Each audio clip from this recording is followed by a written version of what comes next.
Boa noite a todos. Agradeço a presença de vocês. E eu vou fazer uma brevíssima apresentação da Mary. É óbvio que ela dispensa apresentações. Mary Del Priore é historiadora, autora de mais de 50 livros, livros fundamentais para a compreensão da história do Brasil. Ela é reconhecida nacional e internacionalmente. Mary estudou na École des Hautes Études, na França, e morou na França por 20 anos. Então, fez uma rede muito grande de diálogo com grandes intelectuais. Ela trata de temas como história das mulheres, família, infância, intimidade, monarquia, enfim, o cotidiano, a história miúda também, não apenas a história das grandes datas. Ganhou já o Prêmio Jabuti, é membro da Academia Paulista de Letras. Mary, muito obrigada por ter vindo nesse dia tão difícil lá no Rio de Janeiro, que caiu tudo no aeroporto, né? Eu disse que lá nos Estados Unidos estão em shutdown, né? Lá no Rio era shoot down mesmo, porque foi um desastre, ninguém conseguia embarcar em lugar nenhum, porque todo o sistema de todas as companhias aéreas estava absolutamente neutralizado. Foi um dia complicado, mas eu estou aqui com enorme prazer, eu tenho uma imensa admiração pelo Estado do Paraná, pela maneira como esse Estado leva a sua história, como esse Estado tem produzido belas figuras para a nossa literatura, para a nossa poesia. É um Estado que gosta de coisas bonitas também, quantos museus maravilhosos, uma cidade absolutamente impecável. Eu diria que é certamente um luxo no Brasil. Nós temos um Estado como o Paraná, e o Graciosa Country Club é, sem dúvida nenhuma, o grande ícone, né? Representa também as pessoas que movem o Estado e que cuidam do Estado. Eu quero começar agradecendo ao Jorge e a Cristina Nacli. Eu conheci o Jorge de fraldas, eu não sei se ele está por aqui, mas eu o conheci muito jovem, muito jovem. Ele e a irmã dele, que ainda foi muito minha amiga. A nossa querida Regina Casilo, que é uma amiga pessoal, temos ambas a mesma formação no colégio das mesmas freiras, então temos muitas afinidades e nos queremos imenso bem. Ao presidente Glaucio Blay também, muito obrigada pelo convite. A Academia de Letras do Paraná, tão querida, e eu estive com o presidente recentemente, estivemos juntos em João Pessoa, num encontro bacana de literatura, e o Hernani Buchmann foi representando o nosso querido Paulo Vítola. A todos vocês, muito obrigada, é uma honra estar aqui, e vamos conversar sobre a história do Brasil, seus personagens, o que você quiser, Liana, vamos lá. Então, o tema da palestra, como vocês receberam o vídeo da América, eu mandei para a maioria, é Sexo, Amor e Velhice. O último livro da Mary é a História da Velhice no Brasil. Mas eu não vou começar pelo último livro, porque é o que a gente vai dar mais ênfase aqui. Então, vou começar por um livro que não estava no script e que eu acho que é o meu livro favorito, é O Príncipe Maldito. Foi recentemente relançado.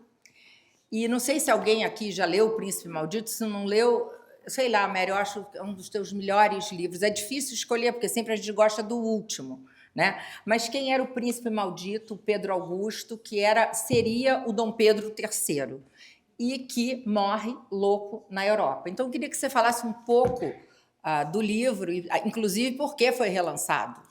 Bom, é talvez uma homenagem ao bicentenário de Dom Pedro II, que agora, no dia 2 de dezembro, completa, né? Enfim, figura ímpar da nossa história, extraordinariamente controvertida. Podemos invocar aqui o grande sábio, podemos invocar, enfim, essa figura nobre que saiu com uma mão na frente e outra atrás do Brasil e que nos representou durante tanto tempo, mas também uma pessoa que custou a botar fim ao sistema escravista, uma pessoa que era extraordinariamente ambígua. Eu brinco que ele foi o fundador do PSDB, porque ali sempre no meio, em cima do muro, uma hora eram os conservadores, outra hora eram os liberais, enfim, como qualquer um de nós, uma criatura muito complexa. Mas Dom Pedro II teve um neto que poderia, com um pouco de sorte, tê-lo substituído bravamente. Ele tem 2 filhas. Na realidade, ele teve 4 filhos, 2 meninos, O primeiro filho, Afonso, inclusive, foi o que o aproximou da Teresa Cristina, que todos sabem, era uma imperatriz extraordinariamente feia, mais velha do que ele, coxa. Ele quase desmaia quando a vê pela primeira vez. Isso tudo está bastante contado, está bastante registrado, não há nada de anedótico. Era uma boa senhora, uma boa dona de casa, uma pessoa extraordinariamente dedicada, apaixonada por ele. As cartinhas dela de amor para ele, sobretudo nesse primeiro momento, são, eu diria, bastante denotativas de um amor puro e sincero, como foi o amor daquelas meninas todas que se casavam com maridos que nunca tinham visto antes. Eles têm, portanto, 2 filhos, homens que morrem, e isso marca horrivelmente o casal. Afonso e Afonso Pedro. A seguir vêm as meninas, Isabel, e depois a Leopoldina, que é pouquíssimo conhecida, e que era dotada de uma personalidade completamente oposta à da princesa Isabel. O que a Isabel tinha, digamos, de muito beatinha, desde pequena, em vez de colecionar bonecas, ela colecionava imagens de santas, mulheres, enfim, ali uma educação católica, eu diria, bastante rígida. A Leopoldina, ao contrário, era uma espécie de criatura um pouco selvagem, divertida, ela que apelida a Isabel de berinjela, inclusive, porque ela tinha aquele nariz de berinjela que realmente a enfiava. E essa é a Leopoldina, jovem menina, muito, digamos, um temperamento muito apimentado. As duas vão se casar, como vocês sabem, com príncipes importados da Europa. Dom Pedro II teve muita dificuldade de arranjar marido para as filhas. O Império Brasileiro, na época, visto como um império escravista, que não era um império rico, atrasado, do seu ponto de vista tecnológico, tudo isso impedia boas alianças com o príncipe europeu que queria cruzar o Atlântico para vir morar numa fazenda. Pouquíssimos se prontificavam. Da família Saxe-Coburgo, que é conhecida por ter dado, segundo historiadores europeus usam essa expressão, eu diria um pouco anedótica, dos maiores garanhões da Europa, porque eu lembro o marido da rainha Vitória, por exemplo, era um Saxe-Coburgo, um homem belíssimo, eram homens muito bonitos, mas com muito pouco dinheiro, então sempre faziam excelentes casamentos, eram belos espécimes masculinos e engrandeciam a casa Saxe-Coburgo. E vem o Saxe-Coburgo para o Brasil e vem também um jovem, o filho do Duque de Nemours, que era o mais pobre dos filhos de Luís Filipe d'Orléans. Luís Filipe tem vários filhos que herdam diferentemente de padrinhos, de madrinhas, e o Nemours era realmente o filho mais pobre, que vai ter o filho mais pobre, que é o nosso Joinville, que vai casar com... Perdão, é o nosso Conde d'Eu, que vai casar com a princesa Isabel. Há várias interpretações românticas também do encontro desses jovens com os seus futuros maridos. É óbvio que o imperador havia pensado num Saxe-Coburgo para Isabel, mas ela se apaixona pelo Conde d'Eu, que não tinha um tostão furado, e na correspondência dele, que eu trabalhei, que está, inclusive, na Bélgica, nos arquivos da Bélgica, ele tem uma correspondência fantástica, não só sobre a situação do casamento dele, nesse momento, um rapaz sem um tostão furado, que escreve para o pai, dizendo: não tenho nada melhor na vida, vou pegar isso, visite antes que acabe, Piauí, tenho que pegar rápido, me casar com essa moça. Ela estava profundamente apaixonada por ele e o declara, e há também documentos nesse sentido. E a nossa querida Leopoldina se casa com o Saxe-Coburgo e imediatamente engravida. É muito interessante. Ela vai ter 4 filhos meninos, um príncipe mais bonito do que o outro, porque os Saxe-Coburgo realmente são uma gente muito bonita, enquanto que a Isabel vai demorar 10 anos para conseguir conceber. Hoje, é muito normal que uma menina queira não ter filho no dia seguinte que casa. Mas quem é baby boomer sabe perfeitamente que quem casou aí nos anos 60 e 70, se um ano depois não aparecesse com uma barriga enorme, já causava espécie. Imagina isso no século XIX. Quer dizer, o casal ficou muito mal visto, né? Ela partiu em peregrinação por tudo que era, enfim, lugares sagrados, fez toda uma série de procissões e promessas, justamente para engravidar, mas ela era conhecida. Quando ele vai para a Guerra do Paraguai, havia quem perguntasse muito diretamente, alguém, um soldado, mas a sua mulher é machorra? Era um nome que se dava para mulher que não engravidasse. E sem contar que a medicina muito atrasada ainda tinha o problema da dúvida pairar sobre o casal, dele não ser eficiente o bastante. Então, o casal ficou muito marcado, né, durante anos, por essa sombria impressão de que havia uma infertilidade ou que haveriam outros problemas que não eram ali devidamente explicitados. Enquanto isso, a nossa Leopoldina vai feliz e contente para Viena, tem 4 filhos, e lá, muito precocemente, aos 24 anos, morre de tifo. Uma barbaridade. A perda dessa filha foi extremamente dolorosa para Teresa Cristina e para o próprio imperador, e o Dom Pedro resolve que o filho mais velho dessa filha seria o seu sucessor, porque não havia mais esperança de que Isabel tivesse filhos. E ele traz, então, os 2 irmãos, Pedro Augusto e Agostinho, os 2 irmãos, lindos anjos, louros, de olhos azuis, mais austríacos impossíveis, né? E esses meninos vão ser criados no Colégio Pedro II. Dom Pedro faz questão que eles tenham exatamente a educação que a maior parte dos meninos brasileiros de uma certa elite tinham à época, e ele cresce sabendo que ele seria o substituto do avô.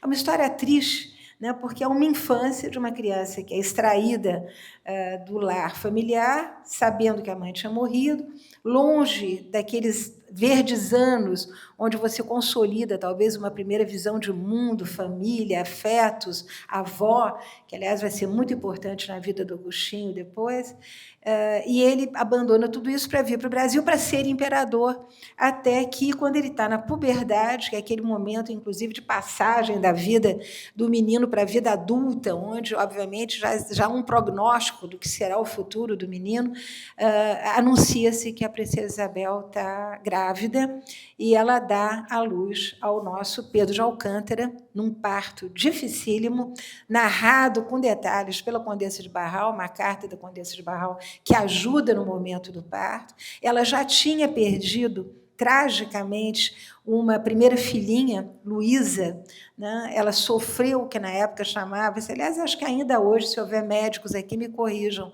uma operação de embriotomia, em que a criança era retirada aos pedaços de dentro do útero da mãe. Então, ela tinha um verdadeiro horror de ter um segundo parto, perder de novo uma criança, e nasce o Pedro Augusto com um defeito no braço. E esse menino será, ao longo da história, a gente vai poder depois falar um pouquinho disso, será muito abandonado pelos pais, porque não é o filho perfeito. Não, o filho perfeito será Luís, chamado Príncipe Perfeito, que vai morrer precocemente. A história da família, nossa família imperial, é bastante trágica. Eu acho que eu pude tratar disso com muita clareza, graças a abundante documentação que nós temos hoje. Mas o Pedro Augusto, nesse momento, então, ele que é considerado o futuro imperador, e que está apoiado, porque essa transição do governo monárquico para o governo republicano não foi feita sem uma série de outros protagonistas, né? Obviamente, os mais lembrados são os militares que fazem o golpe republicano. Dom Pedro é pego totalmente de surpresa, aliás, a família toda é pega de surpresa, nós temos inúmeros registros. Ela está em casa, descendo a prataria dos armários, arrumando vasos, preparando um jantar para uma comissão de almirantes e visitantes que estavam no Rio de Janeiro, num navio chileno. O Chile tinha acabado de proclamar a República, quando ela é avisada por amigos de que havia um golpe em curso. Quer dizer, naquele mesmo dia, né, eles vão... Ela toma uma lanchinha, vai correndo ali para o antigo Paço, onde ela encontra com o pai, e eles lá ficam durante 3 dias até serem embarcados numa noite de chuva, né, sem poder ver os amigos, sem poder se despedir do corpo diplomático de vários países que tinham vindo prestar suas homenagens a Dom Pedro. Enfim, é uma saída de uma violência, eles avisados de pijama no meio da noite, de que tem que sair de madrugada. Foi realmente algo de vergonhoso, eu diria, uma página que eles absolutamente não mereciam.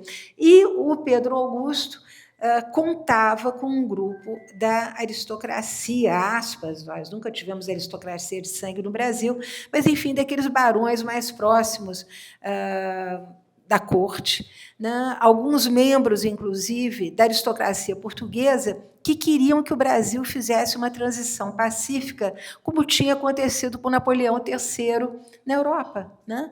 Napoleão III, ele depois se torna Napoleão III, mas, de início, ele promete entregar a República para os franceses. Então, havia esse modelo que estava na expectativa de uma parcela da aristocracia que não queria perder seus privilégios. Eu lembro que nós já temos um número bastante expressivo de funcionários públicos também nessa época no Brasil, que também não queria perder seus postos. Obviamente, a cafeicultura já está em crise e depende de um sistema, enfim, que acabara de ser extinto, mas que criara muito problema para esses cafeicultores. Nós temos memórias desses cafeicultores que contam o seu desespero à beira da colheita do café, sabendo que vão ficar completamente endividados, e a Isabel fazendo a abolição da escravatura. Então, todo esse panorama revela também protagonistas que não eram explícitos ali, mas que queriam e apoiavam o Pedro Augusto para fazer a transição suave em direção a uma república que continuasse sendo mandada, né, por esses grupos de elite ligados à agricultura, que eram muito fortes, mas nada disso vai acontecer. E aí a história dele, ele era um rapaz, vale a pena dizer, muito bonito, né? Morava no palácio que outrora pertencia à mãe, e quando saía a cavalo era aplaudido nas ruas. Ele tinha uma simpatia popular muito grande, ele era jovem, ele era estudado, né? Ele revela sintomas de o que nós chamávamos na época de melancolia, mas que seria hoje uma depressão mais aguda. Diversas vezes ficava trancado em casa, fechava as cortinas, não queria ir às reuniões políticas, onde ele era demandado para preparar essa espécie de subgolpe, ou golpe subterrâneo. Eu sei que, para ele, é um drama, e ele, na viagem, no navio, ele tem um colapso total, e a primeira coisa, depois da morte da avó e da morte do avô, ele vai sendo empurrado para um hospício perto de Viena. Eu corri atrás da documentação desse ofício, onde ele morre aos 50 e poucos anos, se dizendo o imperador do Brasil, se dizendo Pedro III, o imperador do Brasil. É uma história dramática, e se isso tivesse sido conduzido com um pouco mais de, enfim, de delicadeza, quem sabe o Brasil não fosse até hoje um império na América Latina. É uma história realmente impressionante, e muito. Ele é o protótipo do herói prustiano, né? Eu lembro que esse é um momento em que a própria Isabel, um pouco mais tarde, ela e o Conde de Dor vão cruzar 2 vezes com o Proust, que é o grande escritor francês, todo mundo conhece, né? E que vai dizer: eles são tão simples que eu nem tiro o chapéu para eles. Quer dizer, porque realmente a nossa aristocracia era uma aristocracia pobre, e eles mais pobres ainda.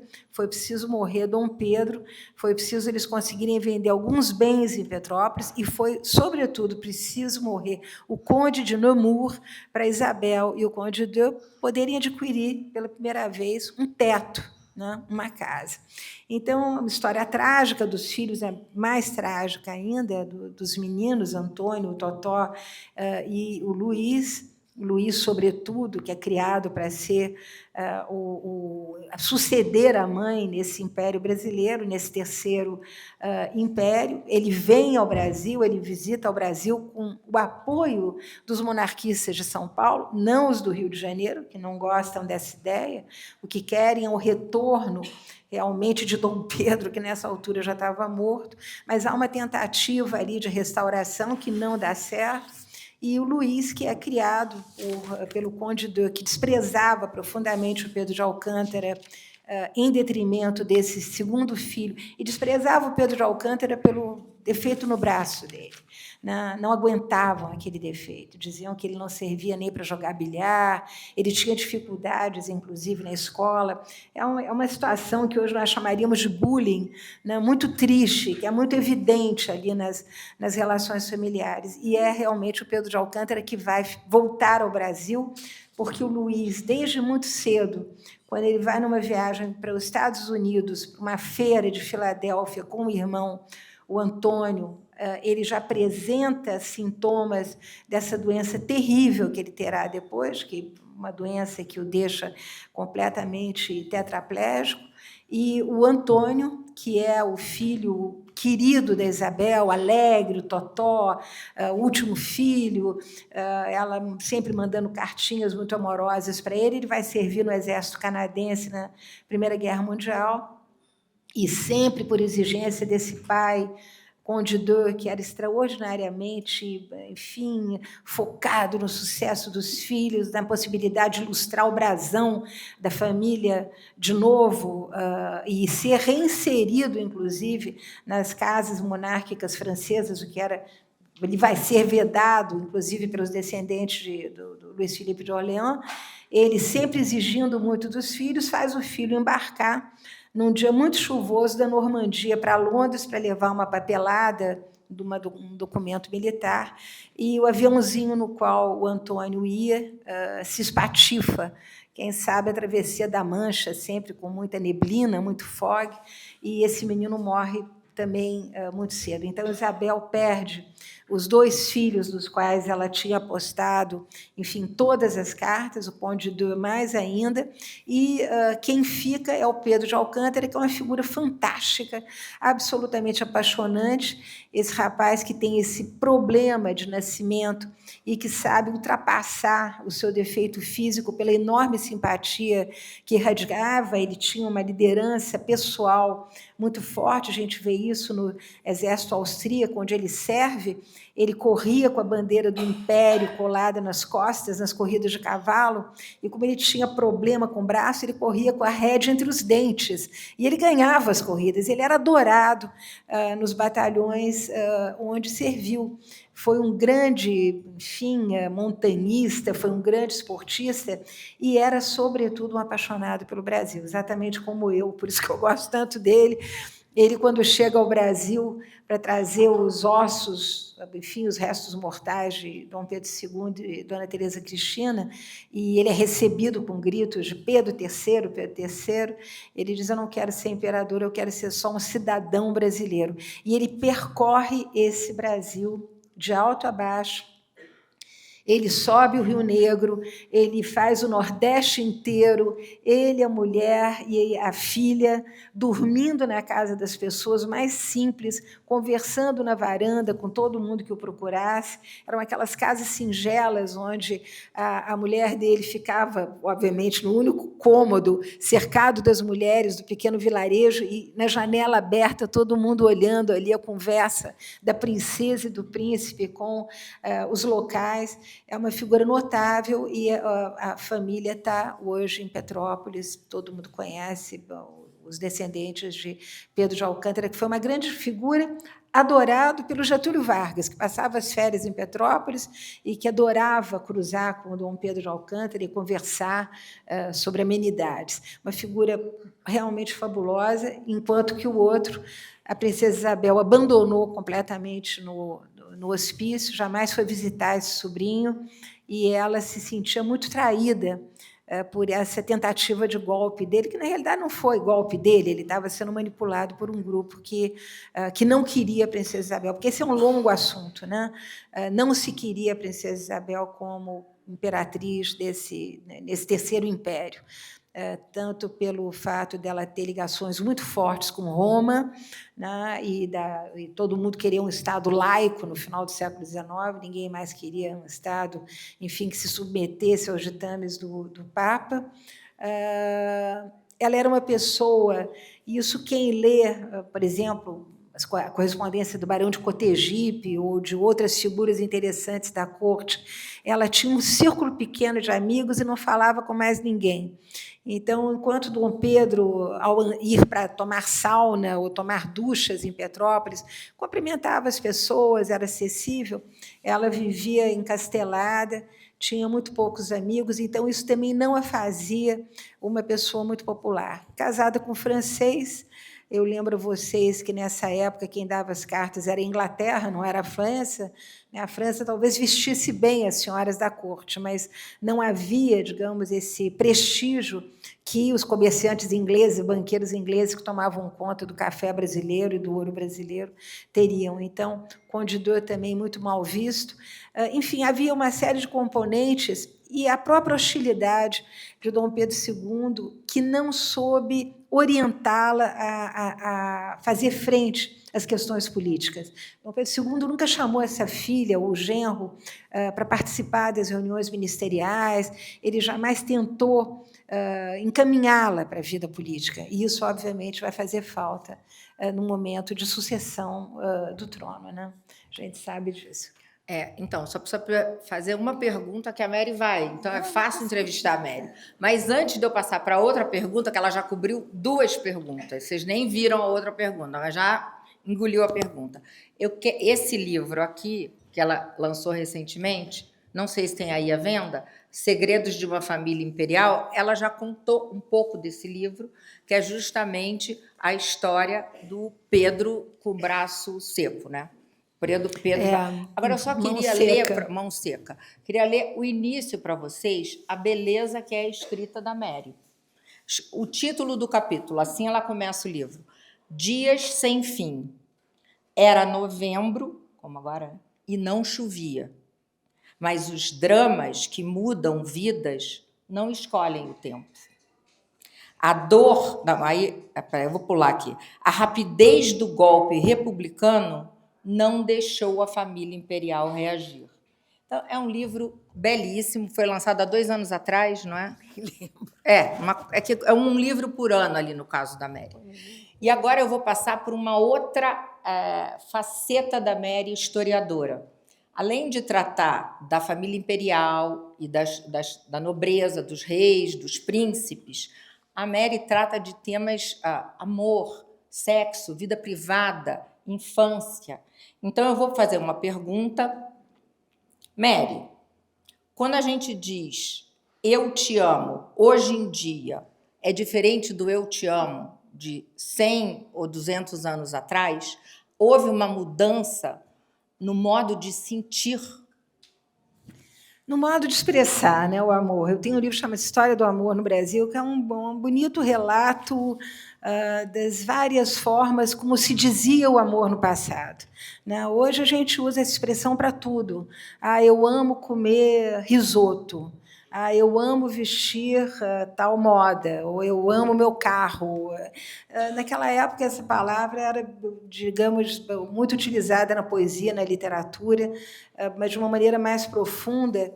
E é óbvio que as relações amorosas são os gestos que vão sendo modelados através da história. O sentimento inefável só pode ser descrito por poetas, como João Almino, que está aqui presente, me honrando.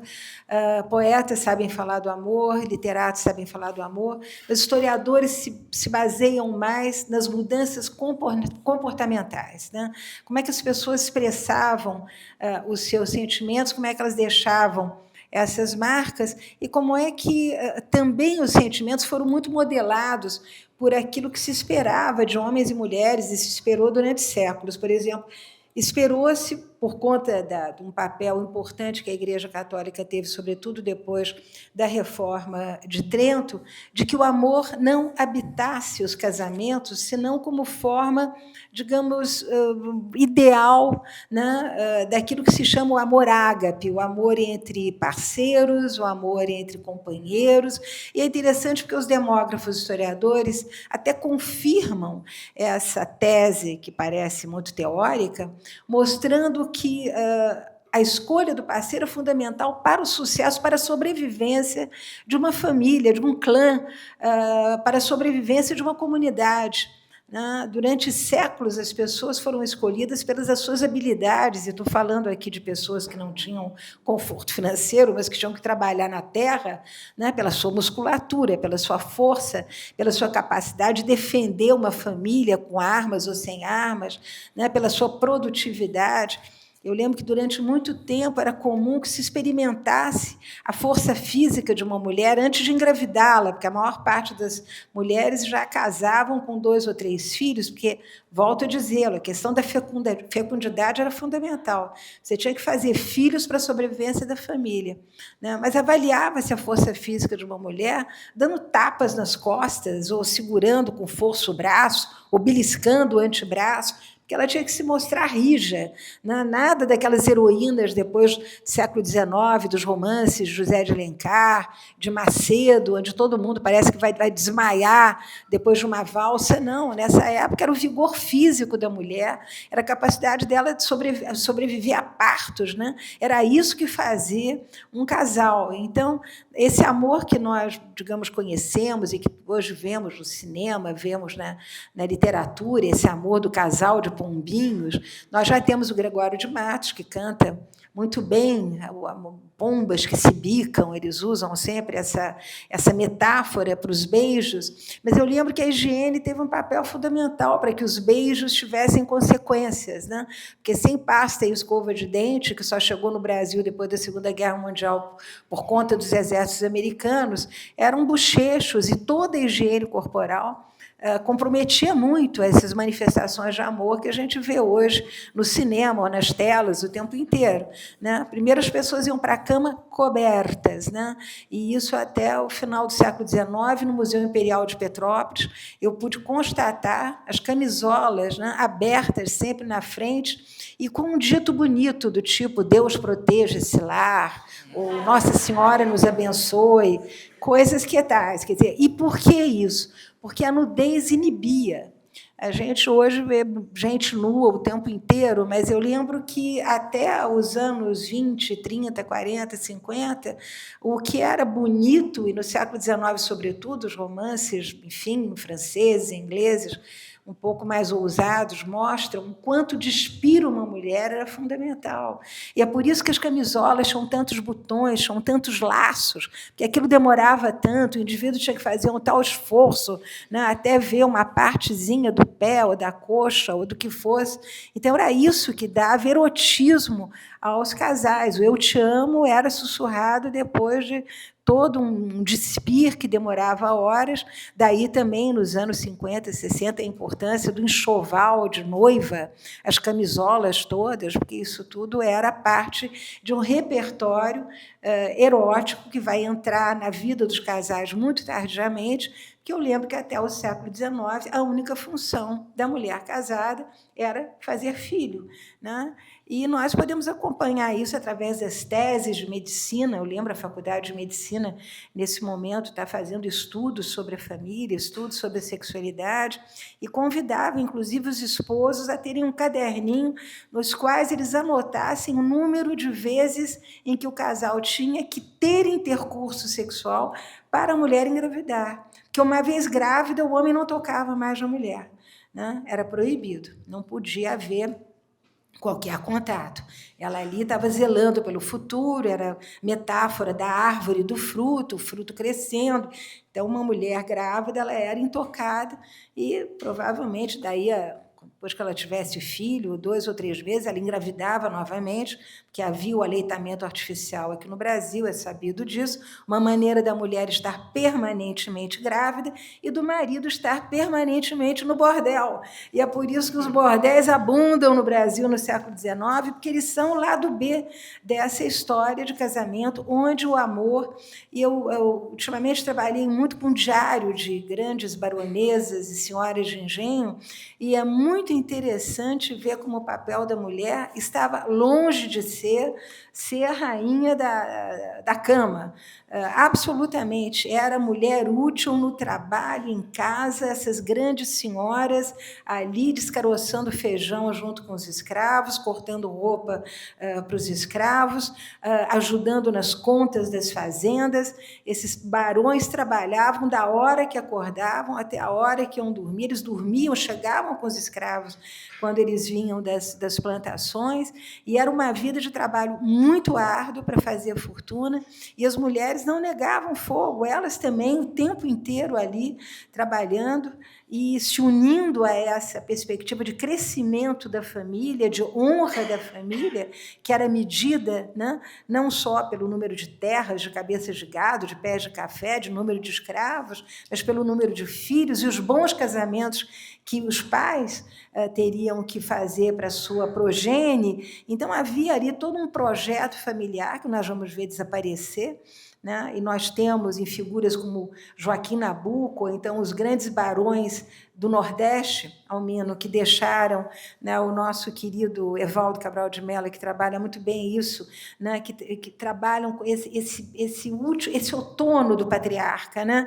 esse fim dessas grandes famílias, onde o que os pais veem são os filhos escorrendo entre os dedos, porque eles agora vão estudar fora, eles descem para o Rio, eles descem para São Paulo, as famílias vão se desfazendo, e essas mães que antes eram poderosas, porque elas que escolhiam as noivas, elas que faziam os casamentos, elas é que davam nome aos netos, elas que faziam as festas de final de ano, o papel dessas mulheres também vai se esvanecendo, e aí o que vai chegar é a família conjugal, né, que no século XX vai, digamos assim, se consolidar, até os anos 70, 80, quando o divórcio chega ao Brasil, e aí as famílias começam a explodir de todos os lados, assim como explode a violência contra as mulheres que querem se divorciar, as coisas todas andam paralelo, e hoje no Brasil nós vivemos com famílias mosaico, primeiro casamento, segundo casamento, netinho de fulano, netinho de cicrano, quer dizer, nós que somos avós sabemos como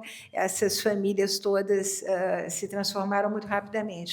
E hoje eu acho que a palavra amor, que só a última nota de rodapé, no dicionário do padre jesuíta Rafael Blutot, que é o primeiro dicionário da língua portuguesa, nem aparece esse nome dicionário, aparece o nome vocabulário da língua portuguesa. O Blutot não deixa qualquer dúvida.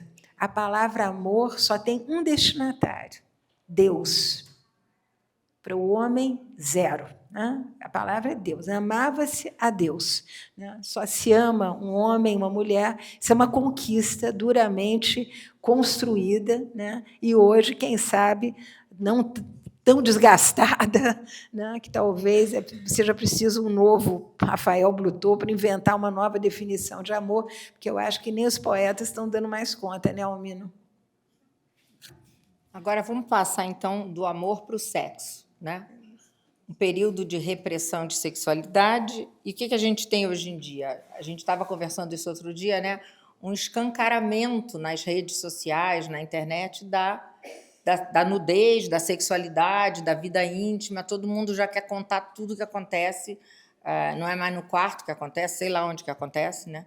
Então, eu queria que você falasse um pouco disso. Em qual dos seus livros você trata disso? Porque a história, eu mencionei esse aqui. Histórias íntimas, né? Esse aqui, então, Histórias Íntimas. É um livro que acabou sendo largamente utilizado por professores de colégio, né, para adolescentes. Mas é um livro que, de alguma maneira, procura buscar, quer dizer, as origens de como o brasileiro tratou a questão da sexualidade, desde a Carta de Caminha, né? Durante muito tempo, olhava-se, lia-se a Carta de Caminha, buscando ali um certo erotismo, porque ele fala de índias nuas, com vergonhas tão limpas, né? Porque é sabido que os índios sempre se depilavam seus corpos para se diferenciar do quê? Dos animais que têm pelos, né? Então, eles são uma espécie diferente, eles se depilavam, as mulheres eram depiladas, os marinheiros portugueses ficaram enlouquecidos com aquele detalhe, mas é interessante, quando a gente estuda a história da arte, a gente rapidamente aprende que a nudez não era absolutamente símbolo de erotismo. Aliás, hoje eu não diria nem mais que erotismo mais a passagem do século XIX para o XX. Hoje, diria, já caímos numa vulgaridade sem par. Não, a nudez era símbolo de pobreza. Uma mulher que não estivesse vestida e de maneira majestosa, quer dizer, com tecidos muito ricos, com muitas joias, né? Ela era pobre, né? Ela era pobre de artefatos, e essa nudez era alguma coisa que empobrecia a mulher. Quem conhece os mapas antigos, os mapas feitos no século XVI, XVII, há de lembrar que a Ásia, né, é sempre uma mulher coberta de belíssimas joias e tecidos e, enfim, respirando fortuna.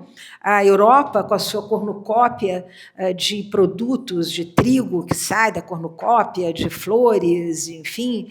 A África, uma mulher gorda, muito pouco vestida, né, mais símbolo de uma pujança, de um continente a descobrir. A América é uma moçoila sentada numa tartaruga, ou então sentada num jacaré, uma índiazinha pelada, que fala justamente da falta de artefatos, de produção, de riqueza que haveria na América. Depois, quando o ouro de Portugal é descoberto, final do século XVII, início do XVIII, as imagens começam a mudar, porque Portugal fica rico, e Dom João V dá um baile, né? Manda fazer até uma banheira de ouro em Paris, num grande joalheiro, para tomar banho com uma monja, de quem ele terá depois 3 filhos, uma freira. Os portugueses da nobreza sempre foram muito freiráticos. Esse nome é histórico, né? Sabe-se que eles ficavam na porta dos conventos para paquerar as freiras, e não é à toa que a doçaria portuguesa, né, inspira muito esse erotismo. Quando a gente fala em beijinho de freira, todos os doces portugueses têm nomes, né, que remetem à linguagem amorosa. As freiras faziam os doces, mandavam para o freirático, que ficava pendurado lá na cerca. Muitas vezes, através dessa cerca, aconteciam muitas coisas, como algumas gravuras do passado revelam. Mas isso tudo para dizer que essa nudez que impressiona tanto e que é sinônimo, aos nossos olhos, hoje, talvez, lendo aquilo, mas, para a época, essa nudez da Índia brasileira era uma nudez de pobre, a nudez de alguém que está mal vestido, que está mal... enfim, que não está aciado, não está apresentável. E essa história da nudez é muito interessante, porque ela se faz acompanhar também da questão da higiene, como eu já disse aqui a vocês. Vocês pegarem os processos, por exemplo, do século XVIII, processos de sedução de jovens que se deixam seduzir sempre por conta de uma fita de veludo, sempre coisas muito banais. O Brasil sempre foi pobre, né? Você ganhava uma namorada com um saco de laranjas.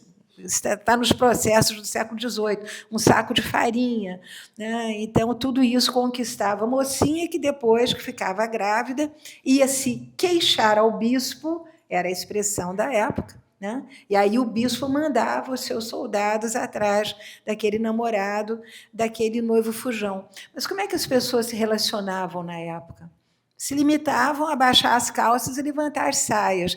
Quer dizer, todo esse erotismo, que as imagens, a partir da fotografia, dos primeiros filmes que são feitos na Europa, já no final do século XIX, já temos filmes eróticos nessa época, né? Tudo isso Com a chegada da água nas casas, gente, da água. Vocês imaginam tudo isso sem água, sem banho, né? É uma utopia esse negócio de dizer que brasileiro é limpo. Não, brasileiro é limpo depois que começou a chegar água em casa, né? Quem tomava banho de rio era índio, não eram os portugueses, nem eram os colonos, né?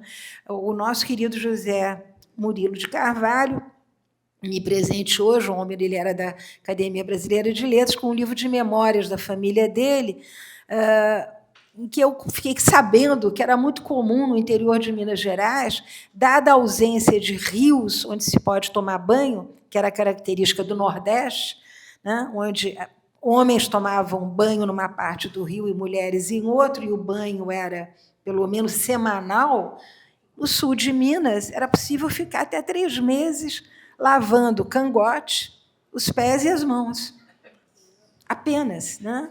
Então, vocês podem imaginar o que fosse o contato amoroso de alguém que, numa esteira ou numa rede, porque não havia camas, né, tivesse que ainda ultrapassar os odores, o que nos permite, a nós, historiadores, estudar até a história do cheiro, porque nós temos uma sensibilidade olfativa que é construída depois que a água chega às nossas casas, que é construída depois que o desodorante invade a nossa intimidade. Então, nada disso existia antes. Né? E é óbvio que os gestos amorosos também tinham que, de alguma maneira, ultrapassar esses obstáculos todos. Né? Sem contar que as mulheres eram vestidas até o pescoço. Até a imagem de Nossa Senhora muda no século XIX. Quem coleciona imagens religiosas magníficas, como o meu querido Fernando, que tem coisas lindas em casa, sabe que até o século XVIII era permitida a reprodução de Nossa Senhora do Leite, porque o peito de Nossa Senhora estava para fora. No século XIX, que a princesa Isabel era tão beata e não gostava dessas coisas, Nossa Senhora do Leite não tem mais peito. Ela está abotoada até o alto do pescoço. A Nossa Senhora do Ó, que é a Nossa Senhora grávida, também cai fora, não pode, porque remete à possibilidade de um dia alguém ter feito alguma coisa, mesmo que esse alguém fosse o Espírito Santo. Então, a gente vai vendo que o século XIX é um século que vai deserotizando uma coisa que era muito natural, que era uma sexualidade meio livre que havia no Brasil, que a gente constata na documentação da Inquisição, né? Casais falando em posições eróticas, casais ali de toda maneira, casais, inclusive, em relações homoafetivas, tudo isso a Inquisição está mapeando. Está tudo ali. Mas o século XIX é o século do fechamento total. Né? A mulher tem que ser uma virgem pura, exatamente como Nossa Senhora, intocada. A poesia, inclusive, a poesia simbolista, né? Me corrija, Almeno, mas é isso, é essa mulher no pedestal o tempo todo. E se vocês lerem as memórias dessas filhas de barões de café, que foram estudadas por uma grande socióloga chamada Maria Helena Trigo, vocês vão ficar sabendo que as mulheres eram tão ignorantes sobre sexualidade, saber alguma coisa sobre sexualidade já era considerado pecado, e estamos falando aí dos anos 20 e 30, saber. Você tinha que casar sem saber nada. Então, a criatura ficava sentada na beira da cama, sem saber o que ia acontecer, e, quando o distinto marido chegava, não houve poucas que fugiram para casa. Saíram correndo, não tinham ideia do que ia, enfim, rolar, em bom português. Né? Então, esses depoimentos todos comprovam, né, que nós tínhamos uma ignorância profunda sobre sexualidade, certamente até os anos 40, quando chegam ao Brasil os primeiros manuais de sexualidade, em geral traduzidos ou do americano ou do holandês, o mais importante de todos. Tudo isso está na Biblioteca Nacional, para quem quiser consultar, até via internet. Né? Manuais que ensinavam as mulheres brasileiras o que elas teriam que fazer no momento do casamento. E ensinavam aos homens como tornar aquilo agradável. nunca agradável demais. Era sempre recomendado que, se a moça ficasse muito entusiasmada, ela fosse virada de lado. Então, tudo isso estava nesses manuais de casamento que o Getúlio Vargas, preocupado com o aumento de homossexuais no Brasil, no entreguerras, estamos aí nos anos 30, manda fazer manuais de educação sexual, coisa que hoje tem colégio que não pode nem falar nisso, porque é considerado proibido. Mas, nos anos 30, a preocupação do Getúlio era dupla. Primeiro, era preciso povoar o Brasil. Então, as mulheres tinham que voltar para casa. Eu lembro que são anos em que as mulheres começam a trabalhar nos serviços, elas vão, inclusive, para postos no próprio aparelho do Estado. Getúlio distribuiu a mancheias, né? Vários postos para mulheres. Então, as mulheres estão se formando em direito, elas já estão trabalhando em banco. Tudo isso é interessante, a história de como o país começou a crescer, mas o Getúlio não quer nada disso, ele quer as mulheres em casa, fazendo filho. Então, ele promove a maternidade, ele faz concurso de aleitamento, faz concurso do bebê mais bonito, revistas inteiras mostrando famílias, mães com os bebês no colo, e, nas escolas, um manual para os meninos, que era um manual espesso, com gravuras, com fotografia, explicações, e, para as meninas, era um opúsculo de 10 páginas, com metáforas o tempo todo, quando o mar beija a terra, quando o mar, as águas lambem a terra, enfim, coisas que tais, tudo com eufemismos, nada dito, e as meninas só podiam ler a partir dos 19 anos, se estivessem noivas. Então, a mulher brasileira não tinha educação sexual alguma até os anos 50, e eu diria mais, 60. Porque quando a revista Ele e Ela, que já foi alvo de estudo de antropólogos, foi lançada, depois virou uma revista pornográfica, mas, quando lançada, nos anos 60, era para introduzir os casais brasileiros a questões que estavam sendo tratadas no resto do mundo, né? Eu lembro que a palavra orgasmo, que hoje é dita, enfim, o tempo inteiro, todo mundo quer ter orgasmo, até velhinhas de 80 anos querem ter orgasmo múltiplo. Isso eu fiquei sabendo para escrever o meu livro sobre a velhice, né? É uma palavra que só começa a ser pronunciada em 1980. A imprensa não pronunciava a palavra orgasmo. Menopausa é alguma coisa que só começa a ser tratada agora, no século em que estamos, né? Antes era alguma coisa vivida silenciosa e, eu diria, serenamente pelas mulheres. Ninguém achava estranho de entrar na menopausa, era normal envelhecer. Então, todos esses avanços vão contando de como nós éramos extremamente fechados, né? Havia uma preocupação grande da sociedade de manter as mulheres sem nenhuma informação, até a grande revolução dos anos 70, a chegada da pílula nos anos 60 no Brasil, que vai dividir o país, né? Hoje, quem divide é a política, mas, naquela época, quem dividia era a pílula. Para vocês terem uma ideia, haviam mulheres que se negavam a tomar a pílula porque não queriam se comportar como animal na cama. Pílula era coisa de mulher fácil, né? De prostituta. A prostituta tomava a pílula para evitar filhos, e as mulheres brasileiras queriam ter filhos, a função delas era ser mãe. Então, tudo isso mostra como o nosso país caminhou devagar. Anos 80, revolução sexual, grandes crimes contra as mulheres que se divorciavam e tinham vida livre. Não foi só a Ângela Diniz, não. A Ângela Diniz foi a Praia dos Ossos, esse caso super comentado. Mas eu trabalhei muito com isso. Eu lembro a vocês que os jornais brasileiros, nessa época, não tinham qualquer sistema de deontologia. Então, as fotografias mais atrozes de mulheres que eram viciadas ou que apanhavam, porque traíam, vinham na primeira página, vinham na página de dentro. E, em Minas Gerais, nunca vou esquecer esse caso que me impressionou, mais até do que o da Ângela Diniz. Houve o caso de também um casal, sempre gente rica. Gente rica, quando matava, ia para a primeira página. Gente pobre ia para a última página, mas matava do mesmo jeito e pela mesma razão, traição, abandono do lar. Mas eu me lembro de uma moça que vai passar férias no Rio, os mineiros sempre gostaram do Rio de Janeiro, e ela volta usando biquíni, fumando e vendo Malu Mulher.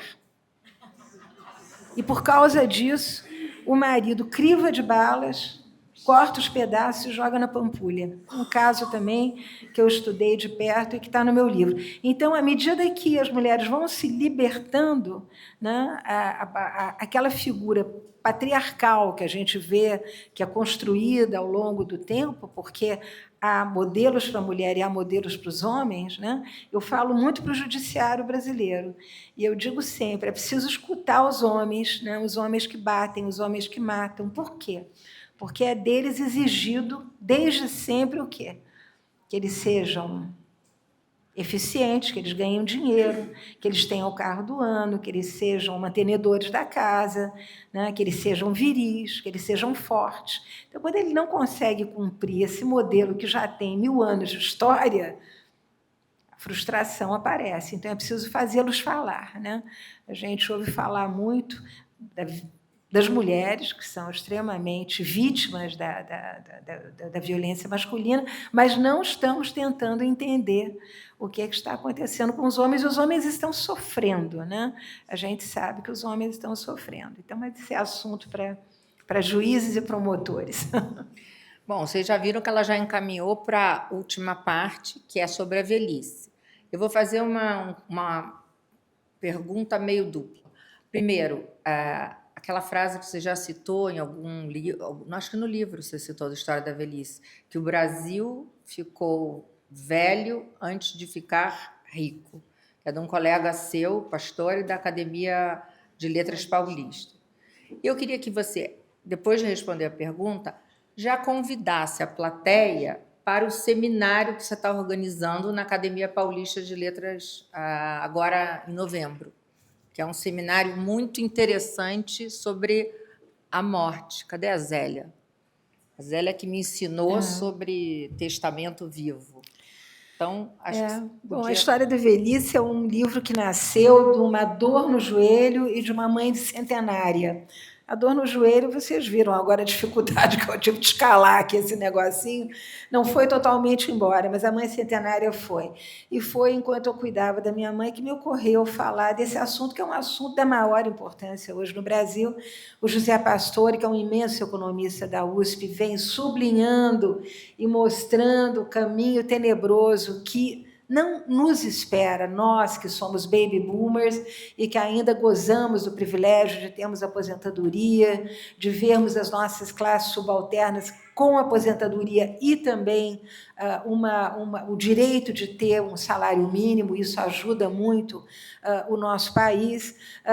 Nós, baby boomers, graças à Constituição de 88, não só adquirimos uma série de direitos, mas ganhamos o SUS, que é um modelo de funcionamento de saúde pública no mundo inteiro. Se vocês tiverem, eu morei 35 anos na Europa, tenta internar-se no hospital em Paris ou em Londres. Vocês vão ver o que é. E o SUS aqui, com nossos bravos médicos, com todas as dificuldades, ainda temos um atendimento espetacular. Nasce antes, em 43, mas ganha envergadura nos anos 70 e 80, o SESC.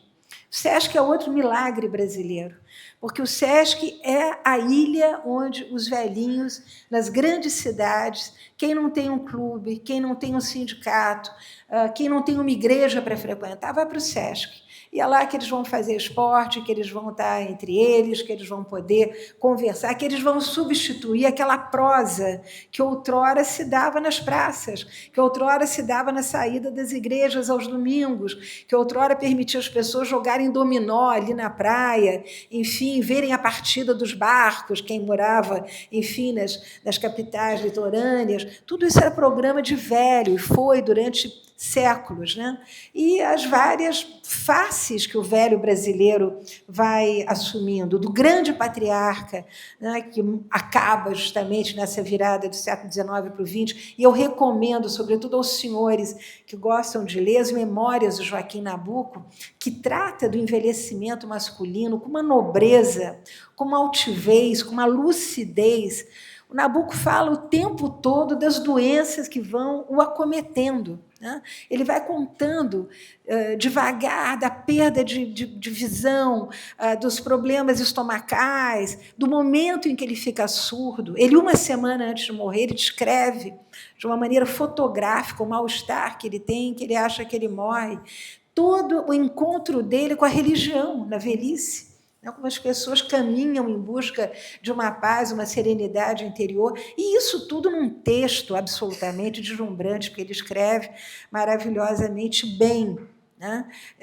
Diferente do nosso Dom Pedro II, que durante séculos vai trocar cartinhas com a princesa Isabel, falando da dor no joanete, dos problemas de acordar de noite para fazer xixi. Eles têm uma intimidade tão grande, né, que ela pode falar da dor de estômago dela e das frieiras no pé, e ele fala da diabetes dele. É muito interessante como a carta, né, numa época que não há telefone, que não há outra comunicação, acaba sendo a maneira das pessoas que se queriam bem dialogar, e como essa intimidade não gerava em torno de outro assunto que não a saúde das pessoas. As cartas da Condessa de Barral são geniais, são uma fotografia da saúde da corte. A baronesa fulana de tal está resfriada, o conde não sei o que está num magrém, ou seja, está muito magrinho, não sei quem morreu de febre amarela. Então, é um relatório médico da vida, né, da vida, enfim, médica das pessoas da corte, ela e Dom Pedro. Mas isso tudo para dizer que a passagem do século XIX para o XX é muito importante, porque é esse eclipse do patriarca, desse patriarca que até nas senzalas, é interessante dizer isso, né? Porque o velho escravo de 80, 90 anos, é ele que manda na senzala, né? É ele que vai definir quem casa com quem pode casar, é ele que vai mediar os conflitos com o senhor. Figuras maravilhosas que estão aí hoje nas nossas tradições religiosas africanas. Mas no século XX, chega o inimigo desse patriarca, né? Surge ali uma figura que vai empobrecer esse patriarca que é digno, que é forte, que trabalha até morrer, que cai trabalhando, ele morre trabalhando. Ele e elas trabalham também até o final da vida. É uma coisa fantástica, né? Uma coisa fantástica como atividade física que qualquer médico, qualquer geriatra hoje vai dizer para qualquer velhinho, vai para a academia, vai nadar, vai andar. Não, naquela época era inchada nas costas, era trabalho físico, né, que deixava as pessoas vivas. Mas com a aposentadoria em 1934, dada pelo Arthur Bernardes, surge quem? O aposentado. Quem é o aposentado? É o inativo. Quem é o inativo? É um peso. Porque se o velho era ativo até morrer, se o velho estava lá com 90, 80 anos, trabalhando, fazendo alguma coisa em prol da família, ele agora é inativo. Ele passa de senhor meu avô para vovozinho, não tem nada mais demolidor. De vovozinho. Vovozinho está doente, vovozinho está na cadeira. Esse é o vovozinho da primeira metade do século XX. Mas aí acontece uma coisa muito bonita. O homem começa a se dar conta, primeiro, que ele pode sorrir e que ele pode abraçar um netinho, receber um netinho, o vovozinho vai cuidar do netinho. Há vários memorialistas que tratam de uma maneira nobre, para não dizer excessivamente carinhosa, quase feminina, do amor que tem pelos netos. Talvez o mais impressionante deles seja uma das figuras mais importantes da nossa vida política da primeira metade do século XX, que foi o Afonso Arinos de Melo Franco. Precisam ver o Afonso Arinos, depois de descrever contatos políticos, reuniões na alta diplomacia em Londres, falando do netinho dele, que parece um querubim, ou que parece um pequeno quadro de Tiepolo, de, enfim, Michelangelo, Anjinho. É muito interessante como essa ternura começa a aparecer nos homens.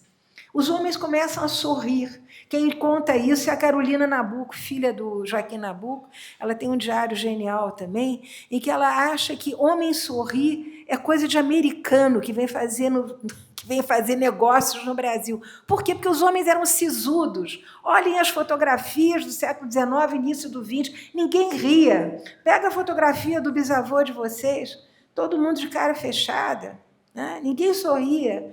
E quem é que dá a primeira risada? Quem é o grande político que vai inaugurar a risada no Brasil? Getúlio Vargas. O riso de Getúlio. Getúlio gostava, Getúlio gargalhava. Ele gostava. Quantas fotografias nós não temos de Getúlio gargalhando, rindo? É ele que vai também mostrar que é possível um homem ter essa abertura, ter essa leveza, né? Carregar a vida de uma maneira mais leve. Então, esse é o velhinho da primeira metade dos anos do século XX. Né, o velhinho que é o avôzinho, que sorri, que dá presente para o netinho, que vai levar o netinho para passear. Por quê? Porque a filha dele já está trabalhando. As mulheres já entraram no mercado de trabalho. Desde os anos 20 e 30, sobretudo São Paulo, Rio de Janeiro, bombando. São Paulo, então, com imigração de estrangeiros, né? Eu lembro que 72% da mão de obra na indústria têxtil paulistana era de mulheres, e mulheres majoritariamente italianas e espanholas. Então, as mulheres estavam trabalhando, estavam levando dinheiro para casa, né? Espoliadas, ganhando menos do que os homens, sem dúvida. Isso criava muito problema em casa, porque os homens consideravam que uma mulher que trabalhasse fora estava caminhando para um lupanar, para um bordel, então havia um preconceito grande contra a mulher que trabalhasse, mas aí entra o vovozinho para cuidar do netinho e para amenizar um pouco a situação. E tudo muda a partir dos anos 60 e 70, quando, quem é baby boomer aqui também se lembra disso, foram os anos de emergência da juventude no Brasil. O Brasil tinha rituais de passagem da infância para a juventude, mas não tinha uma juventude, como nós vamos ver nos anos 60 e 70, inspirada pelo cinema americano, pelo pós-guerra americano, né, pela moda, pela Revolução Sexual de maio de 68, que recomendava amai-vos uns sobre os outros. Então, tudo isso vai chegando ao Brasil aos poucos. A balada, a praia, o biquíni, os esportes radicais. Esse é o pacote da juventude dos anos 60 e 70. E não só a luta contra os militares. Os militares representavam, atrás daqueles óculos escuros e daquela cara fechada, a velhice. Não é à toa, né, que vai se eleger o Collor de Mello, identificado com o quê? Com a juventude. É a juventude que elege o Collor e é a juventude que tira o Collor do poder. Mas ninguém aguentava mais a velhice. Qual de vocês que não lembra daquela música Não Confie em Ninguém com Mais de 30 anos? Era isso, o velho inspirava nessa época em que ele já, depois da Constituinte, já tem 2 salários, já tem, graças aos anos de ouro, nos anos de chumbo, empregos que deixaram, inclusive, belas aposentadorias. O velho está rico, o velho está viajando, o velho está passeando, o velho tem carro, o velho tem casa própria. Ele tem uma cuidadora da qual ele não desgruda, é a televisão. Infelizmente, até hoje, 99% dos velhos brasileiros, acompanhante é a televisão, despejando a porcariada que despeja, sobretudo, a TV Globo, nos nossos lares. Mas, enfim, é uma mudança muito grande. E esse velho é, hoje, né, a geração prateada, o velho consumidor. Eu tive num evento no Rio de Janeiro, numa plateia para maiores de 60 anos, um evento de business, chama-se Business Art, não Business qualquer coisa, Rio de Janeiro, 250 mil pessoas. Geração prateada. Todos nós, acima de 60, 70 e 80 anos, estamos criando empresas, estamos fazendo negócios, estamos levando o know-how do que sabemos fazer para frente. Não só porque o nosso país precisa de nós, e isso é importante, não podemos abrir mão de trabalhar pelo nosso Brasil, esse país maravilhoso que nós temos aqui, mas nós temos que pensar nos nossos netos. A nossa responsabilidade vai ser essa. Porque aí eu volto à frase inicial. O Brasil vai ficar velho antes de ficar rico. E os nossos netos não terão 1/3 das bênçãos que nós temos hoje. Então, nós temos que ajudar essa garotada a se virar num mundo sem emprego, porque emprego não existe mais, só existe trabalho. Que trabalho eles farão? Um mundo empobrecido, um mundo de inconstância, instabilidade, insegurança, tudo é in. Observem. Eu lembro que o Otávio Paz, nos anos 70, falava que nós estávamos na década do renovar, recriar. Hoje é insegurança, instabilidade. Então, nós temos essa responsabilidade. Nós temos que, com o nosso exemplo, pensar em como é que vamos transmitir para os nossos filhos e netos valores, amor pelo Brasil, amor pelo nosso país, não deixar o Brasil, lutar pelo Brasil, no Brasil, construir esse Brasil cada vez melhor. E nós temos uma cultura maravilhosa, temos letras, temos artes, temos música, temos uma riqueza infinda. E eu acho que o nosso papel, se eu tivesse que dizer o que nós aprendemos com os nossos antepassados, primeiro, a dignidade de cair de cabeça erguida, fugir desse vitimismo insuportável que ninguém aguenta mais. Ai, sou vítima disso. Ai, tomei um pisão no pé no metrô, vou processar o metrô. Ai, o meu professor olhou esquisito para mim, vou processar o meu professor. Parar com esse vitimismo que não está nos levando a lugar nenhum. Os nossos velhos não se queixavam.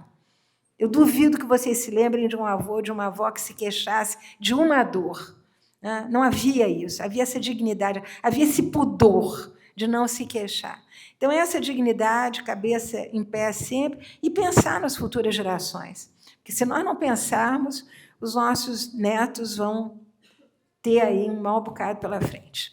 Antes, então, de eu abrir para a plateia, o Seminário de São Paulo. A Academia Paulista de Letras, de forma absolutamente pioneira e desejada pelos seus membros, quer fazer o primeiro evento nacional sobre morte assistida. A morte assistida vai ter que entrar na nossa agenda, sobretudo aqueles de nós que cuidou de pais, como o meu caso. Minha mãe morreu com 100 anos. E eu sei que milhares de outras mulheres ficam divididas entre o netinho e a mamãe. É muito complicado, é muito difícil. Nós vamos ter que encarar esse tema. Hoje já vimos a votação que eu considerei um retrocesso, essa coisa do aborto no Brasil, que meninas estupradas por meninas de 10, 12 anos vão ter que criar os filhos dos seus estupradores. Quer dizer, cadê o movimento feminista nessa época? Está tão espalhado, tão maluco, tão cheio de ideias idiotas, que não luta por uma causa como essa, que impacta as nossas mulheres pobres.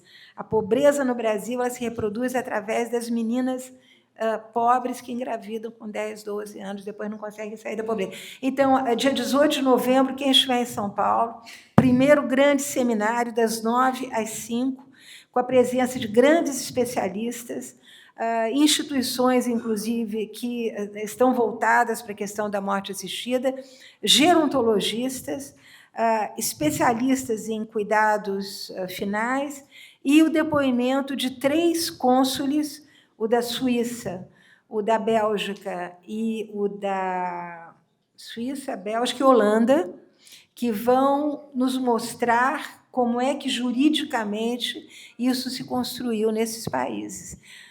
Nós estamos realmente com uma demanda enorme de pessoas, inclusive de outros estados, que estão vindo para São Paulo, para participar desse seminário. Esse é um tema que vai ter que ser colocado na mesa da nossa geração de baby boomers. Quem fez a revolução sexual pode fazer a revolução da morte. Eu acho que esse é um projeto bacana para a gente. Então, antes de abrir para vocês, eu queria agradecer a Mary e pedir uma salva de palmas.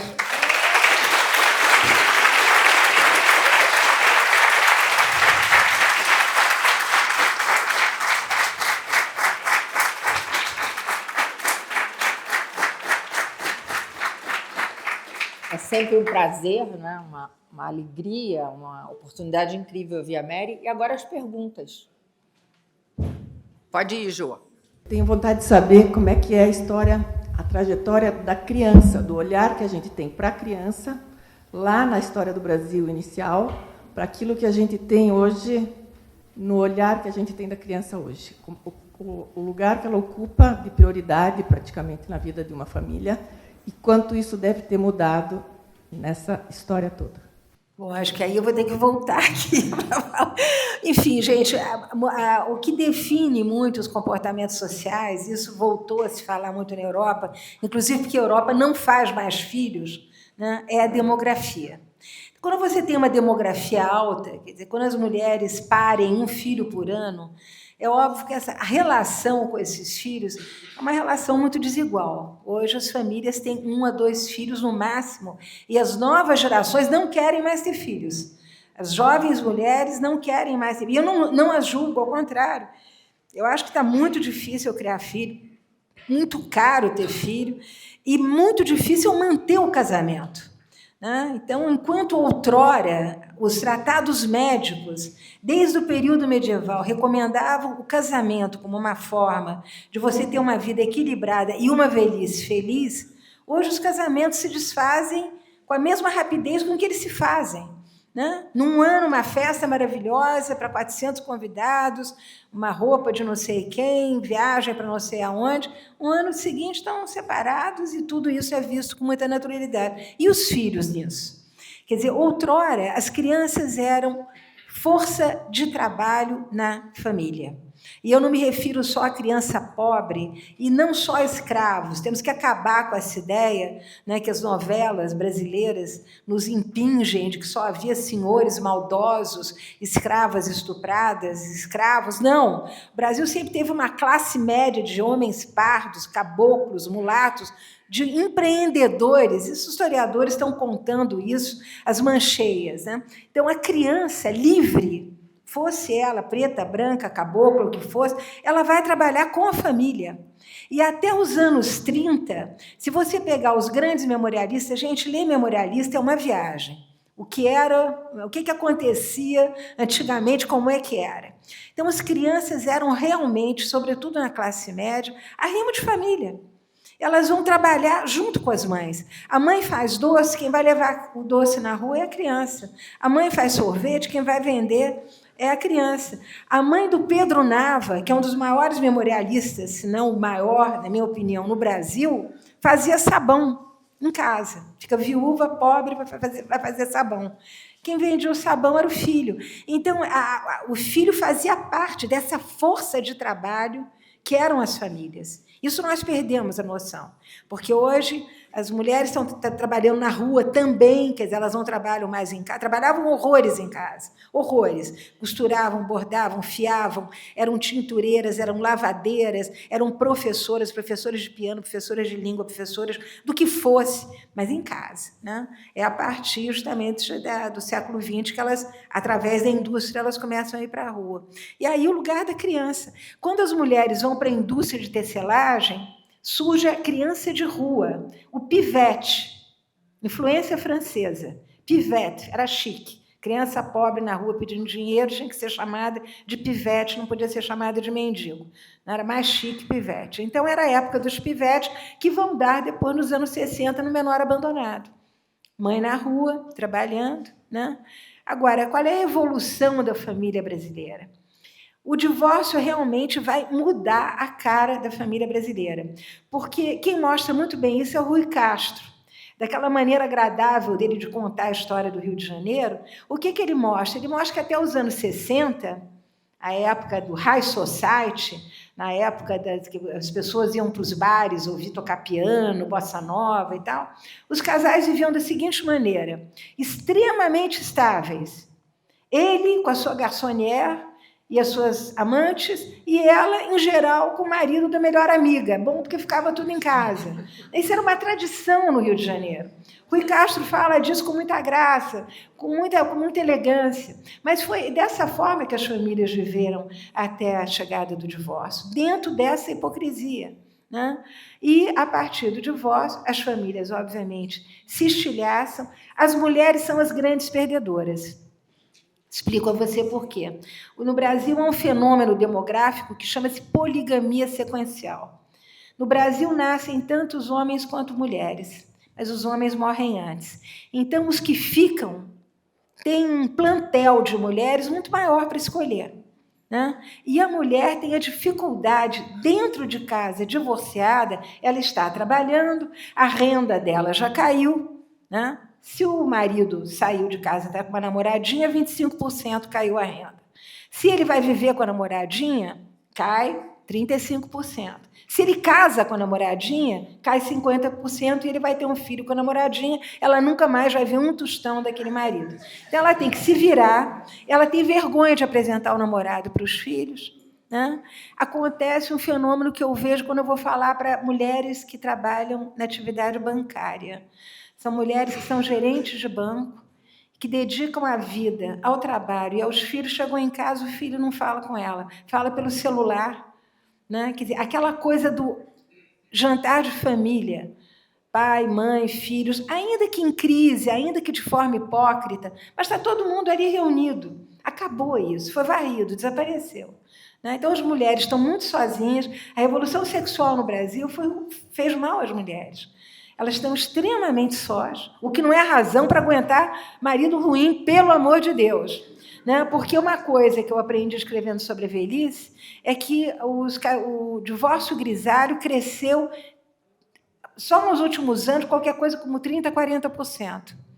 E quando elas se separam daquele marido chato que elas já aguentam mais, elas dizem, enfim, só. E aí vão viajar com as amigas, vão passear, tem a velhinha da van que vai a tudo que é teatro no Rio de Janeiro. Enfim, nós temos todas essas figuras da sociedade que nos falam de uma velhice de mulheres muito equilibradas e muito felizes. E os filhos nisso tudo? Os filhos estão morando longe. O Brasil ficou pequeno, o mundo está pequeno. Então, os filhos vão para fora, os netos vão para fora, e essa família que a gente estava acostumada a ver naquele retrato, era tão chique mandar no final do ano, quem não mandava aquele retrato? Papai, mamãe, os filhos, tão bonito aquilo, acabou, não tem mais isso, aquele cartão de Natal que a gente mandava, toda a foto do ano renovada, acabou. As famílias hoje estão muito dispersas. E as crianças, eu acho que filhos únicos se tornam reis de casa, está criando problema nas escolas, que são crianças mal acostumadas, que são capazes de dizer para o professor, meu pai paga seu salário, você me dá a nota que eu quiser. Suicídio de adolescentes, que a gente vê aumentando impressionantemente, todos os problemas que o celular e influencers estão também criando com as nossas crianças. Então, benditos os países que agora proíbem celular para criança até 16 anos e coisas que tais, porque quando a gente vai num bom restaurante hoje, em qualquer lugar do Brasil, e a gente vê aquele casal que primeiro já se senta, tem o menu do lado, mas eles vão olhar primeiro o celular. E a criancinha de 2 ou 3 anos já está também com o celular sentadinha ali para ficar quietinha e não encher o saco do papai e da mamãe enquanto eles estão comendo, não é mesmo? Mas será que eles falam entre eles? Nem isso a gente não vê mais.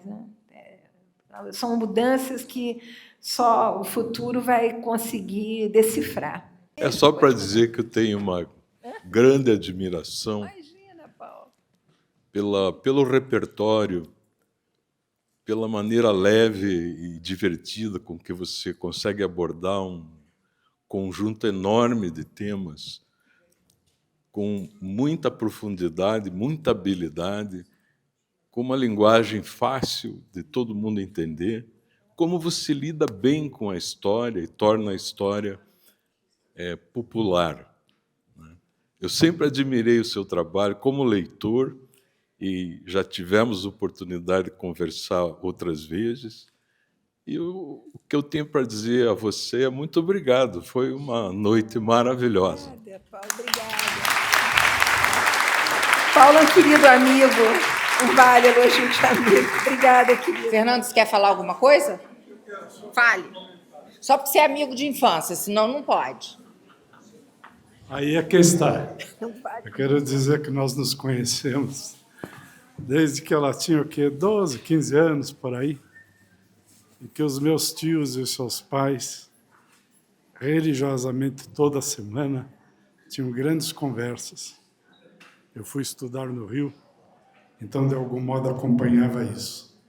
Então, conheço a vida da Mary Luce e da família desde lá, e realmente Ela é uma mulher extraordinária. O que ela fez e como aproveitou, também aquele entorno muito positivo que tinha, né? Que nos deixa muito saudade.